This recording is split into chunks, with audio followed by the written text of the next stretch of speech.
திரு Abbas, இங்க எந்த கூட்டணியில என்ன காரணத்தினால இந்த தாமதங்கள் நிகழுது? இன்னும் தேதி அறிவிப்பதற்கான கால அவகாசம் ரொம்ப குறைவா இருக்கு.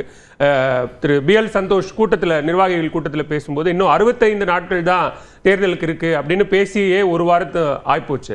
ஸோ அப்படி இருக்கக்கூடிய சூழல்ல என்ன தாமதம்?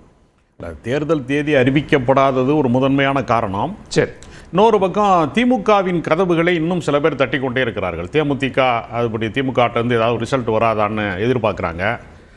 பாமகவினுடைய ராமதாஸினுடைய அணி திமுகவுடைய அணியில் இடம்பெற முடியுமா என்று முயற்சி செய்து பார்க்கிறார்கள்.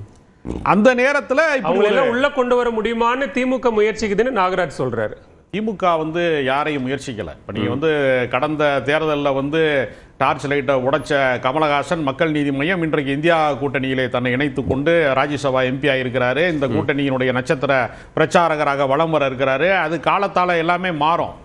எதிர்த்தவர்களே இணங்கி வரக்கூடிய ஒரு ஜனநாயக பண்போட கூடிய இயக்கமாக இது இருக்கிறது. அதனால தான் வர்றாங்க.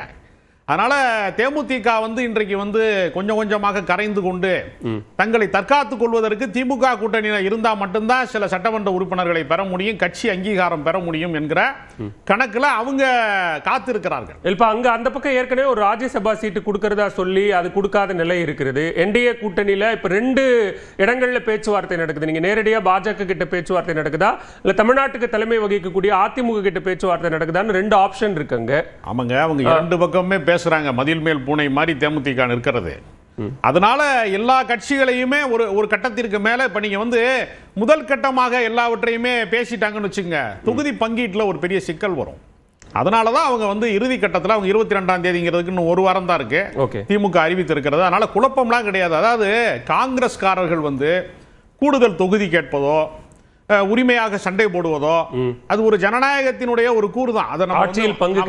அது கேட்பதோ மாற்று கருத்தை முன்வைப்பதோ நான் அதை தவறா கருதல.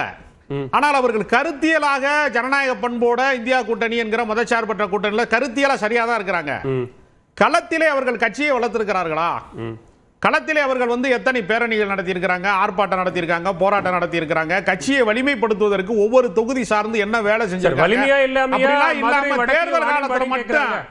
வலிமையா இல்லாமையா மதுரை வடக்கையும் வாணியம்பாடியும் கேட்கறாங்க. அதாங்க வாய்ச்சவுடாலா கேட்காம களத்துல வேலை செய்து நீங்க உங்களுடைய வலிமையை நிரூபிக்கிற ஒரு சூழலை உருவாக்கினா அந்த ஒரு கட்டம் வரும்.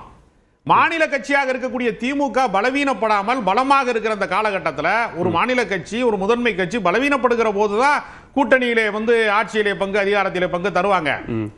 அது வலிமையாக இருக்கிறது. இந்த நேரத்தில் அதை பேச வேண்டியதற்கான யதார்த்தமே இல்ல. அணிகளுக்குமே அந்த சிக்கல் இருக்கு சார். அங்க வார்த்தைகள் தான் வேற. அங்க கூட்டணி ஆட்சின்னு NDA சொல்லுது, இங்க ஆட்சியில் பங்குன்னு காங்கிரஸ் சொல்லுது. வார்த்தைகள் தான் வேற, ஆனா கோரிக்கை ஒண்ணுதான். அதுங்க NDA கூட்டணிங்கிறது கதை வேற. அது அதிமுகவை அழித்து ஒழித்து அதனுடைய இடத்தை கைப்பற்றுவதற்கான முயற்சி நடக்கிறது. அங்க இருக்கிற அமைதி என்பது ஒரு மயான அமைதி மாதிரி. அங்கு மாற்று கருத்தையே உரையாடுவதற்கான ஜனநாயகத்திற்கான எந்த அடிப்படை பண்புகளுமே இல்லாம CBI வச்சு மிரட்டி TTV தினகரன் என்ன பேசினாரு, எடப்பாடி பழனிசாமி எதிராக தான் கட்சியை ஆரம்பிச்சாரு. அவர் தலைமையை ஏற்க முடியாதுன்னு கட்சி ஆரம்பிச்சாரு. காங்கிரஸ் தான் CBI வச்சு மிரட்டுச்சுன்னு நாகராஜ் சொன்னாங்க. அதை இன்றைக்கு யார் செஞ்சுக்கிட்டு இருக்கா? இன்னைக்கு பாஜக தானே அதை செஞ்சுக்கிட்டு இருக்கு. இன்றைய ஒன்றிய அரசாங்கம் தானே அதை செஞ்சுக்கிட்டு இருக்கு. பாஜக அதே வேலையை தான் இன்னைக்கு பண்ணிட்டு இருக்காங்க. காங்கிரஸை குறை சொல்வதற்கான யோக்கியதை அவங்களுக்கு கிடையாது. அவங்க 10,000 ரூபாய் பீகார்ல போடுவாங்க மகளிர்களுக்கு. இங்க 5,000 ரூபாய் போடுறது குற்றமா? இது என்ன நியாயம் இருக்கு சொல்லுங்க? உங்களுக்கு ரத்தம், எங்களுக்கு தக்காளி சட்னின்ற கதையா இருக்குது எல்லாமே. அப்ப முழுக்க அவங்க NDA கூட்டணி என்பது இவர் எடப்பாடி பழனிசாமி என்ன சொல்றாரு, நான் தனி பெரும்பான்மை பெறுவேன், அதிமுக தனி பெரும்பான்மை. அப்ப அங்க முரண்பாடு இல்லையா? முரண்பாடு இருக்கிறது அங்க. சரி, TTV தினகரே நான் தேர்தலே போட்டியிட போவதில்லைங்கிறாரு. நான் எப்ப சொன்னேன் அவர் முதலமைச்சர் வேட்பாளர்னு மாத்தி பேசுறாரு. அப்ப அமித்ஷாவின் மூலமாக வந்திருக்கிற நெருக்கடிக்காக ஒரு நாடக கம்பெனில எல்லாருமே ஆர்டிஸ்ட் மாதிரி கொஞ்ச நேரம் நின்னுட்டு போறாங்களே தவிர அங்குதான் கூட்டணி ஜெல்லாகல. அங்கதான் குழப்பம் இருக்கு. காங்கிரசுக்கும் திமுகவுக்குமான முரண் என்பது நட்பு முரண், அது பகை முரண் கிடையாது. நீரடித்து நீர் விலகாது. அதனால அவங்க களத்துல இன்னும் வலிமைப்படுத்தாம தேர்தல் நேரத்தில் மட்டும் எங்களுக்கு கூடுதல் பங்கு ஆமா தமிழ்நாட்டில் நாங்க கால் பதிக்கணும், கூடுதல் இடங்களை பெறணும், கூடுதல் தொகுதியில கேட்கணுங்கிறது எங்க உரிமை. நாங்க கேட்கிறோம். இத்தனை மாநிலங்கள்ல ஆட்சி செய்யற நாங்க, மத்தியில ஆட்சியில இருக்கிற நாங்க அதை கேட்க கூடாதா? அது எங்க உரிமைன்னு சொல்றாங்க. கேட்கலாங்க. அதுக்கான அடிப்படை விஷயம் என்னன்னா, நீங்க உங்களை வலிமை ஒரு கட்சியை வளர்ப்பதற்காக இன்னொரு கட்சி தோன்றுச்சு. காங்கிரஸை வளர்த்து விடுறதுக்காக திமுக ஒரு கட்சி நடத்திட்டு இருக்காங்க, இல்ல திமுகவை வலிமைப்படுத்துறதுக்காக காங்கிரஸ் கட்சி நடத்திட்டு இருக்காங்களா? அவரவர் கட்சியே அவரவர் தான். அதாவது மகாகவி தாகூர் சொன்ன ஒரு வரி தான் இருக்கு, எவ்வளவுதான் வசதியானவனாக இருந்தாலும் காதலிக்கான முத்தத்தை வேலைக்காரனிடம் கொடுத்து அனுப்ப முடியாது. உங்க வேலையை நீங்க தாங்க பார்க்கணும். உங்க கட்சியை நீங்க வலிமைப்படுத்தி நீங்க அந்த களத்திலே நீங்கள் ஒரு பெரிய அளவுல சக்தியா மாற்றாம கூட்டணி கட்சியிட்ட கூடுதல் தொகுதி கேட்பதனாலேயே ஒரு கட்சி வளரும்னா என்ன வகையான கணக்கு? கூட்டணிங்கிறதே பரஸ்பரம் அந்த பலத்தை பகிர்ந்து கொள்வதுதானே. ஒருத்தருக்கு இருக்கிற ஸ்ட்ரென்த் இன்னொருத்தருக்கு இருக்கிற ஒரு ஸ்ட்ரென்த் பரவலா பகிர்ந்து கொண்டு அதன் மூலமாக ஒரு வெற்றியை சாத்தியப்படுத்துறது சொல்றாங்க. அதான கூட்டணி. காங்கிரஸை பலப்படுத்துங்க நான் சொல்றேன், நான் பலவீனப்படுத்துங்கன்னு சொல்லல, பலப்படுத்துங்கன்னு சொல்றேன். நீங்க பலவீனமா இருக்கீங்க, அதனாலதான் மாநில முதன்மை கட்சியினோடு உங்களால அப்படி ஷேர் பண்ண முடியாத ஒரு சூழல்ல நீங்க இருக்கீங்க. நீங்கள் உங்களை வலிமைப்படுத்திக் கொள்ளுங்கள். வலிமைப்படுத்தாமல் ஆட்சியில் பங்கு அதிகாரத்தில் பங்கு யாருமே தரமாட்டாங்க. விஜய் ஒரு ஓடாத குதிரை, அது மேல யாரும் பந்தயம் கட்டி ஜெயிக்க முடியாது. அந்த குதிரையே கிளம்பாது. முதல்ல இந்த தேர்தலில் அது முடிஞ்சிடும். அது மண் குதிரை. இந்த தேர்தல் ஆற்றிலே அது கரைந்து விடும். அதை நம்பிலாம் ஒருத்த இது சும்மா நம்ம சவுடால் பேசலாம். அவர் என்ன சொல்றாருன்னா, நான் போட்ட அந்த பாம், அரசியல் பாம் தான் இன்னைக்கு எல்லா கூட்டணியிலும் வெடிச்சுக்கிட்டு இருக்கு. ஆட்சியில் பங்குன்னு நான் போட்டது முதல் மாநாட்டில் போட்டேன், அதான் இன்னைக்கு எல்லா கூட்டணியிலும் வெடிக்குதுன்னு சொல்றாரு. அந்த கருத்தை முதலில் சொன்னவர் விடுதலை சிறுத்தைகள் கட்சியின் தலைவர் திருமாவளவன் தான் முதல்ல சொன்னாரு. அவர் இன்றைக்கு என்ன சொல்றாரு? எங்களுக்கு எவ்வளவு முரண்பாடுகள் இருந்தாலும் நாங்கள் தோழமை கட்சியாக இந்த கிரவுண்டுக்குள்ள தான் நாங்க விளையாடுவோம். எங்களுக்குள்ள இருக்கக்கூடிய முரண் என்பது பகை முரண் கிடையாது. இந்த மைதானத்தை விட்டு நாங்க வெளியேற மாட்டான்னு திருமாவளவன் தெளிவா சொல்லிட்டாரு. அதனால நம்ம இந்த முரண்பாடு என்பது தீர்க்கப்படக்கூடிய முரண்பாடு, பகை முரண்பாடாக பார்க்க முடியாது. கட்சியை களத்துல கட்சியை வலுப்படுத்திட்டு அதுக்கப்புறமா உரிமையை கேட்கலாம்ல அப்படிங்கிறார். இல்ல என்ன பிரச்சனைன்னா, ஒரு 1967க்கு பிறகு கிட்டத்தட்ட 58 ஆண்டுகளாக நாங்கள் ஆட்சியில பங்கு வகிக்கல. அதனால என்ன ஆகுதுன்னா, கட்சி முதல்ல 67ல் 43% இருந்தோம். காமராஜ் மறைவு போது 35% ஆச்சு. தொடர்ந்து 89ல் 20% தனித்து நின்று நாங்கள் பெற்றோம். காமராஜர் ஆட்சின்னு சொல்லி 26 இடம் ஜெயித்தோம். ஜெயலலிதா 51 லட்சம், அவங்க 21%, அவங்க 26 இடம் தான் ஜெயித்தாங்க. ஆக அப்படி இருந்த ஒரு காலகட்டத்திலேருந்து நாங்கள் தேச நலன் கருதி மாநில கட்சிகளோடு அதிமுகவோடு திமுகவோடு கூட்டணி அமைக்கிறோம். இந்த கூட்டணி அமைப்பதனால் என்ன பிரச்சனை வருகிறதுனா, காங்கிரஸ் கட்சியினுடைய வாக்கு வங்கி ஒவ்வொரு தேர்தலும் குறைகிறது.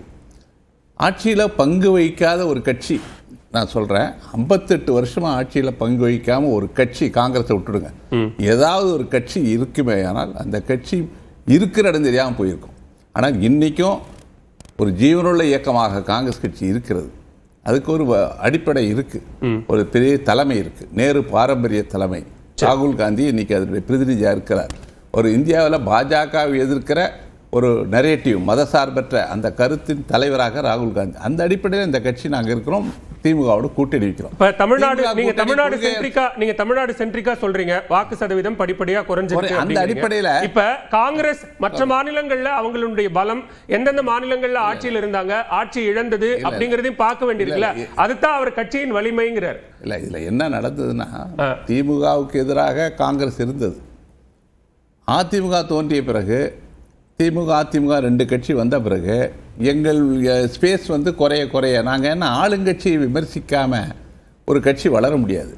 ஏன்னா நாங்கள் இப்போ திமுகவோட கூட்டணி, திமுகவை விமர்சிக்க முடியாது.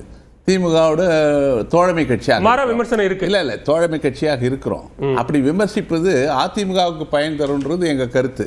அதனால நாங்கள் என்னன்னா, காங்கிரஸ் கட்சி நேரிடும் ஆட்சியில் பங்கே இல்லாமல் காங்கிரஸ் கட்சி நண்பர்கள் ஒரு ஆட்சியில் பங்கு வேணும்னு ஒரு ஆதங்கம், ஒரு ஏக்கம், ஒரு எதிர்பார்ப்பு இருக்கு. அது ஒரு கோரிக்கையாக வைக்கப்படுகிறது. அந்த கோரிக்கையை திமுக தலைமை ஏற்பதும் அதுக்கான முறையான பிளாட்ஃபார்ம் இருக்குல்ல. அவர் சொன்னது போல ஆட்சியில் பங்குங்கிறத பேச தொடங்கினது விசிக தலைவர் திருமாவளவன் தான். அதுக்கான ஒரு ப்ராப்பர் பிளாட்ஃபார்ம் இருக்கு, அதுக்கான வழி இருக்கு, அதை பேசக்கூடிய இடம்னு ஒண்ணு இருக்கு. சொல்றேன், ஆட்சியில பங்கு என்பது பொது வெளியில் ஊடகத்தின் மூலமோ அல்லது பொதுக்கூட்டங்கள் மூலமோ விவாதிப்பினால் கிடைக்காது. அதை காங்கிரஸ் தலைமையும் திமுக தலைமையும் பேசி தீர்க்கணும். ஏன்னா மாணிக்கம் தாக்கூருக்கு தெரியுமா? இல்ல, அதான் எங்களுக்குள்ள நல்ல புரிதல் இருக்கு. திமுக தலைமைக்கும் காங்கிரஸ் தலைமைக்கும் இந்த நாட்டு நலன் கருதி, தமிழ்நாடு நலன் கருதி, பாஜக வகுப்புவாத எதிர்ப்பு அந்த சக்திகள் கட்டுக்கோப்பாக இருக்கின்ற ஒரு பெரிய கம்பல்ஷன் இருக்கு. we have a national compulsion to fight BJP. அதுக்கு திமுக தேவை.